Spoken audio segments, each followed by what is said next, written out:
ఇప్పుడు అమ్మఒడి పథకం ఇప్పుడు మొదలైంది 10 నెలల 20 రోజులకి ఎప్పుడు మొదలైంది. ఆ విషయం ఎవరికైనా గుర్తుందా? అసలు పథకం ఎప్పుడు ఇచ్చారని గుర్తుందా? ఎంత ఇచ్చారని గుర్తుందా? లేదు కదా.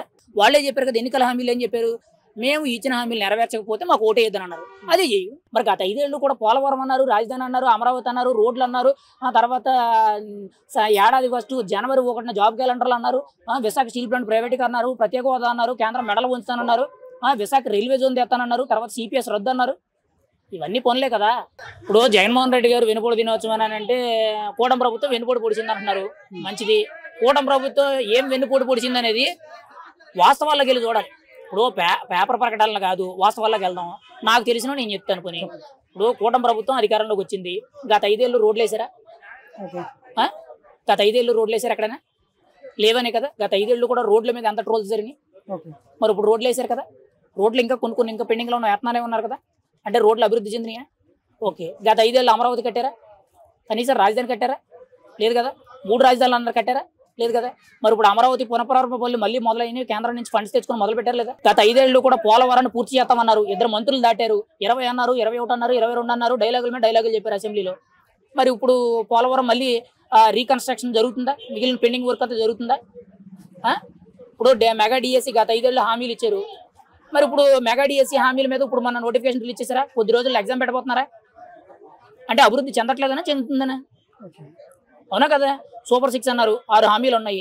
మొదటిదండి పెన్షన్ అన్నారు, పెన్షన్ ఇస్తున్నారా? 3 కదా. ఒకసారి సరిగ్గా చూసుకో, సరిగ్గా వెళ్ళి చూసుకో. పెన్షన్ 1000 రూపాయలు అన్నారు, 1000 రూపాయలు వచ్చిన వెంటనే పెంచారు. 3 నెలల ముందు పెండింగ్ కూడా కలిపి ఇచ్చారు. అర్థమైందా? మొదటి సంతకం దాని మీద ఒకసారి చూసుకో. రెండోది 3 గ్యాస్ సిలిండర్లు అన్నారు, 3 గ్యాస్ సిలిండర్ సంవత్సరానికి ఇచ్చారా లేదా? ఇంకా 4 హామీలు ఉన్నాయా? వాళ్ళకి ఎవరికైతే కూటమి ప్రభుత్వం సపోర్ట్ చేశారో వాళ్ళకి మాత్రమే వస్తున్నాయి, మిగిలిన వాళ్ళకి రావట్లేదు అని చెప్పేసి ఓకే ఇదే మాట అంటున్నారు కదా. మరి గత 5 ఏళ్ళు కూడా జగన్మోహన్ రెడ్డి గారు అమ్మఒడి ఇచ్చారా? అమ్మఒడి ఇచ్చారు కదా. అమ్మఒడి ఇచ్చారు. 40 సంవత్సరాల బీసీ మహిళలకి 18,000 ఇచ్చారా? ఆ తర్వాత మంగళ కార్మికులకు ఇచ్చారా? ఆటో కార్మికులకు ఇచ్చారా? తర్వాత చేనేత కార్మికులకు ఇచ్చారా? వీళ్ళలో ఎంతమందికి పూర్తిగా పడ్డాయి అనేది ఒకసారి స్టేట్మెంట్లు తీసుకురండి. అంటే ఇప్పుడు 5 ఏళ్ల పరిపాలన కదా. 5 ఏళ్ల పరిపాలన అంటే 5 ఏళ్ల పాటు కూడా హామీలు ఇవ్వాలంటారు కదా. ఓపెన్ గా మాట్లాడుకుందాం. ఎన్నిసార్లు అమ్మఒడి అనేది పూర్తిగా పడ్డాది? మొదటి సంవత్సరం 15,000 అన్నారు, రెండో సంవత్సరం 14,000 అన్నారు, మూడో సంవత్సరం 12,500 అన్నారు, 4వ సంవత్సరంకి వచ్చేటప్పుడు ఫేవర్గా ఉన్న వాళ్ళకే పడ్డది అన్నారు. మరి అందులో బ్యాంక్ స్టేట్మెంట్స్ తీయండి. ఇప్పుడు నువ్వు నేను మాట్లాడుకుంటే ఇది కాదు కదా. ఎవరైతే దానికి సంబంధించిన లబ్ధిదారులు ఉన్నారో వాళ్ళ దగ్గరికి వెళ్ళి ఎవరికి పూర్తిగా పడ్డది. ఇప్పుడు అంటే వాళ్ళు ఆ విధంగా చేశారని మేము కూడా ఈ విధంగా చేద్దాం అనేసి ఇక్కడ ఒకటి ఆ విధంగా చేద్దాం, ఈ విధంగా చేద్దాం, వాళ్ళ మైండ్ సెట్లు వీళ్ళ మైండ్ సెట్లు ఏముందంటే నేనే రాజకీయ నాయకుడు కాదు. నాకు అనిపించిన వాస్తవాలు నేను చెప్తున్నారు. ఇక్కడ మొదటి సంవత్సరం అనేది ఆల్మోస్ట్ పూర్తయింది. ఎందుకు పూర్తయింది అని అంటే వాళ్ళు ఇచ్చిన హామీలు నెరవేర్చడానికి ప్రయత్నాలు చేస్తున్నామన్నారు. అప్పుల్లో ఉంది, అప్పులు అవి గెంటుకుంటూ కొంత కవర్ చేస్తున్నామన్నారు. మిగిలిన 4 ఏళ్ళు ఉన్నాయి కదా. 4 ఏళ్ళ తర్వాత నువ్వు ఇదే వెన్నుపోటు దినోత్సవాన్ని పెట్టి అప్పుడు ఏమనాలి? ఈ 5 ఏళ్ళు కూడా కూటమి ప్రభుత్వం ఫెయిల్ అయ్యింది, 99% కనీసం ఒకటి కూడా నెరవేర్చలేదని అప్పుడు మాట్లాడాలి. వాళ్ళే చెప్పారు కదా, ఎన్నికల హామీలు ఏం చెప్పారు, మేము ఇచ్చిన హామీలు నెరవేర్చకపోతే మాకు ఓటేయద్దని అన్నారు. అదే చేయు. సో ఇప్పుడు మనం ఏం చేయాలి? అవసరం వచ్చినప్పుడు వాడాలి. ఇప్పుడు ఏడాది పాలన, ఇప్పుడు అమ్మఒడి పథకం ఇప్పుడు మొదలైంది 10 నెలల 20 రోజులకి ఎప్పుడు మొదలైంది. ఆ విషయం ఎవరికైనా గుర్తుందా? అసలు పథకం ఎప్పుడు ఇచ్చారని గుర్తుందా? ఎంత ఇచ్చారని గుర్తుందా? లేదు కదా. అంటే ఇస్తున్నాడు అంటే ఇస్తున్నాడు అని అప్పుడు వాళ్ళు అందుకున్నారు కాబట్టి అంటే మాకు వచ్చింది కాబట్టి వాళ్ళకి గుర్తుంది. ఇప్పుడు అదే పథకాన్ని ఇప్పుడు ప్రొసీడ్ కంటిన్యూ చేసేటప్పటికి జనాలకి ఏంటంటే కొంత అవగాహన వచ్చింది. అర్థమైందా? పూర్తి వాస్తవాల్లోకి వెళ్తే ఏది ఎంత ఇచ్చారని కనుక్కోవాలి. మరి గత 5 ఏళ్ళు కూడా పోలవరం అన్నారు, రాజధాని అన్నారు, అమరావతి అన్నారు, రోడ్లు అన్నారు, ఆ తర్వాత ఏడాది ఫస్ట్ జనవరి 1న జాబ్ క్యాలెండర్లు అన్నారు, విశాఖ స్టీల్ ప్లాంట్ ప్రైవేటీకరణ అన్నారు, ప్రత్యేక హోదా అన్నారు, కేంద్రం మెడలు ఉంచుతానన్నారు, విశాఖ రైల్వే జోన్ తెస్తానన్నారు, తర్వాత సిపిఎస్ రద్దు అన్నారు. ఇవన్నీ పనులే కదా. ఇప్పుడు ఓన్లీ నువ్వు పథకాలు ఇచ్చేస్తే నువ్వు 4 ఏళ్ళు నోట్లోకి వెళ్ళిపోతున్నావు, బతకగలవా?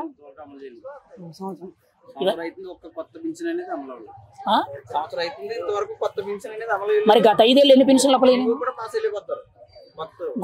గత 5 ఏళ్ళు ఎన్ని పెన్షన్లు అప్లై అయినాయి చూసి 65 లక్షల్లో ఎన్ని తీసారు? 10 లక్షలు జగన్ వచ్చిన 10 లక్షలు 50 సంవత్సరాలు. మరి వితంతు పెన్షన్లు గత ఏడాదిన్నర నుంచి ఎందుకు యాడ్ చేయలేదు? గత 5 ఏళ్ళు కూడా నువ్వు చేశారని చెప్తున్నావు, ఓకే బాగుంది. మరి ఏడాదిన్నర నుంచి వితంతు పెన్షన్లు, భర్త చనిపోయిన వితంతు పెన్షన్లు ఎన్ని యాడ్ చేయలేదు? ఎంతమంది బాధపడ్డారు? ఎన్ని పెన్షన్లు తీశారు? నేను అడిగినది చెప్పు. నువ్వు చెప్తున్నా కదా పెన్షన్లు అన్నా కదా. మరి 1000 రూపాయలు, మరి 1000 రూపాయలు పెన్షన్ అనే దాన్ని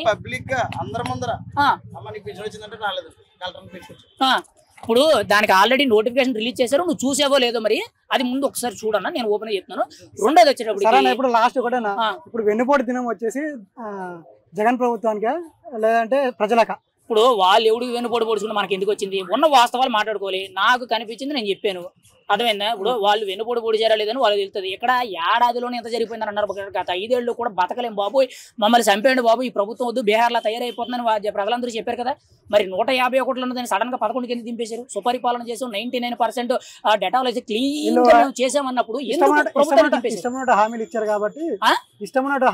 కాబట్టి అంటే ప్రజలకు పథకాలు ఇస్తే సరిపోద్దంట? ప్రజలకు ఉద్యోగాలు అవసరం లేదా? తిండి అవసరం లేదా? పెట్రోల్ ఛార్జీ ఎంత ఉంది? నిత్యావసర ధరలు ఎంత ఉన్నాయి? కరెంట్ బిల్లు ఎంత పెరిగినాయి? ఇవేం అవసరం లేదా? కరెంట్ ఛార్జీలు 8 సార్లు పెరిగినప్పుడు ఎవరు అడగలేదు. అవే ఛార్జీలు ఇప్పుడు కంటిన్యూ అయితే మళ్ళీ కరెంట్ ఛార్జీలు పెరుగుతున్నాయని ఆరోపిస్తున్నారు కదా.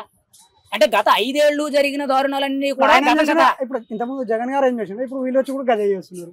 అవును, ఇప్పుడు నువ్వు ఒక రేటుకి ఒక ల్యాండ్ కొన్నావు, నువ్వు మళ్ళీ దాన్ని తగ్గిస్తావా, పెంచుతావా, లేదా అదే రేటుకి సస్టైనబుల్ చేస్తావా? ఆ రేట్ అంటే నా పర్సనల్, బట్ అది గవర్నమెంట్. ఇప్పుడు గవర్నమెంట్ లో కూడా నీ సొంత పని చేసుకున్నప్పుడు నువ్వు ఒక అగ్రిమెంట్ చేస్తావు. మరి గవర్నమెంట్ పర్పస్ లో చేసినప్పుడు దానికి ఒక అగ్రిమెంట్ ఉంటుంది కదా, ఎన్నేళ్ళు అగ్రిమెంట్ అనేది ఉంటుంది కదా. మరి అగ్రిమెంట్ లో ఎవరి నుంచి ఎంత కొన్నావు, ఎంత, అది ఇంకా ఎన్ని రోజులు ఉందని ఒక ఐడియా ఉంటుంది కదా నీకు, అవునా కదా? ఇప్పుడు సెకీ ఒప్పందాలు జరిగినాయి అంటున్నారు, అవి ఇంకా ఎప్పటి వరకు కంటిన్యూ అవుతుందా లేదా? మరి దాని గురించి చెప్పాలి. ఇప్పుడు పెంచేశారనంటే ఎవరు పెంచారు? వాస్తవాలు మొన్న కొంతమంది స్లిప్పులు పెట్టారు కదా, చూసావు కదా. ప్రతి దానికి కూడా కొన్ని ప్రూఫ్లు ఉంటాయి. ఇప్పుడు మీడియాలో చూపించేదంతా కూడా వాస్తవాలు కాదు, అలా అని చెప్పి అబద్ధాలని కాదు. ఎవరికి వాడు డప్పు కొట్టుకుంటారు, ఎవడ పాలిటిక్స్ వాడివి. ఇక్కడ జనాలు గుడ్డి గొర్రెలు, జనాలకి అవగాహన లేకపోతే ఎప్పుడు కూడా గొర్రెల మందల్లాగా ఒకటి తర్వాత ఒకటి వెళ్ళడమే తప్పితే ఎవరికి కూడా అవగాహన అనేది ఉండదు, ఆ అవగాహన రాదు.